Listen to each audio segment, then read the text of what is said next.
Sure, go ahead. Can you order a jury of your peers?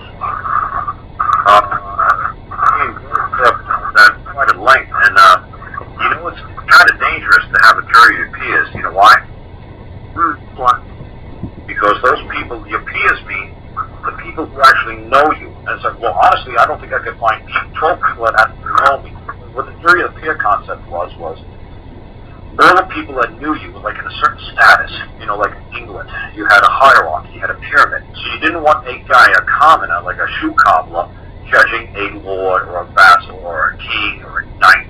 You wanted something in your own status, in your own little, hierarchy, your own little, what do they call them in India? You know, your own little class system, you know. Your own class, your own caste. Your own class, your caste system. You know what, you're right, everybody was in a caste. Everybody was cast in a certain mold. So only those people were allowed to judge you.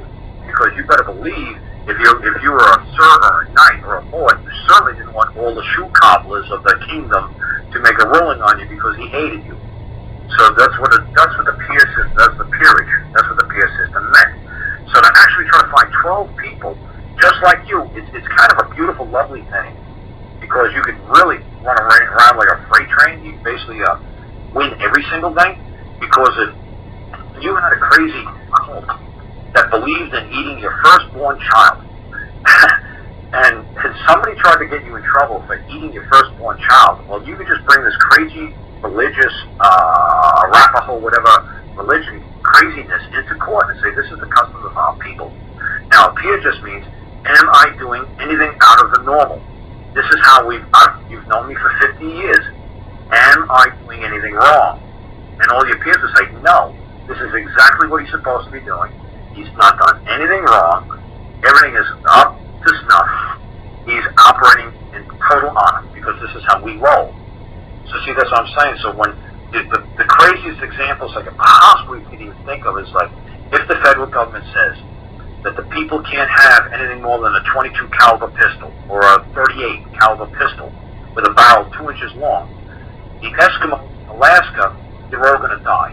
Because these polar bears, when you shoot them with a 38, are going to laugh. They're going to like, I got hit with a mosquito. So even though the Eskimos, yes, are they U.S. citizens? Yes, technically they are. So, but they need to carry around a bazooka. When they go down to school, they need to carry a bazooka to blow that polar bear off the sidewalk to get their kids in class. Now, you can't just walk around with a bazooka in New York City and say, well, just in case a polar bear pops up, this little 38 ain't going to get it. I'm going to have to carry a 50 cal. So we got to blast this polar bear off our path. So yes, could an Eskimo literally get in trouble for carrying around a 50 cal in the school zone? Yes. But then when they try to press a federal charge, he's going to get all the Eskimos, the peers, around this federal judge who was shipped in from New York City, who never even seen a 50 cal as much, like, oh my God, that's a bullet? Like, yeah, that's a bullet. That's what we need to shoot a polar bear to get him out of our way. Well, that's against federal codes and regulations. You're going to go jail in the school zone. You can't carry that stuff in the school zone. And federal law that Barack Obama just dictated this week just says anybody comes near the school zone with a 22 spends the rest of their life in jail. So that's when you get a jury of peers. Because the customs, practices, policies, and beliefs of the people that are indigenous to that district demands that the law gets ignored back from Washington, and we have to live like this for our own survival, because it's necessary and proper for our survival. So, and that's how you bypass a federal law. That's more of a jury of your peer kind of thing. So yes, can you run over federal laws and state laws like a freight train? Yes. Can it be almost like a lynch mob kind of thing? Yes. So jury of peers is a wonderful thing, and then it's a dangerous thing, because all these people who know you say, no, what you're doing isn't normal behavior, man. You're crazy.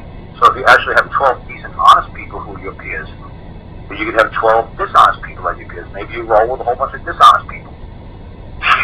So jury of peers is kind of an old-fashioned thing, an English common law, basically to protect the caste system. That's basically what it was for. It's not really meant for us. We just want basically 12 independent people who don't know us. Just pick 12 people out of random from Taco Bell. Go to the first Taco Bell, pick the first 12 people, throw them in that box, and that's basically supposed to be society. And that's how we're supposed to roll. We don't want 12 people from the country club. We don't want 12 people from the homeless shelter. We just want to basically 12 people at McDonald's. Pick the first 12 people. you know what, that's society. So that is the kind of jury I kind of like in this country. Just 12 random strangers. Just pick the first 12 people that walk past this courthouse, and I'm good to go. So I hope that helps with what a peerage system,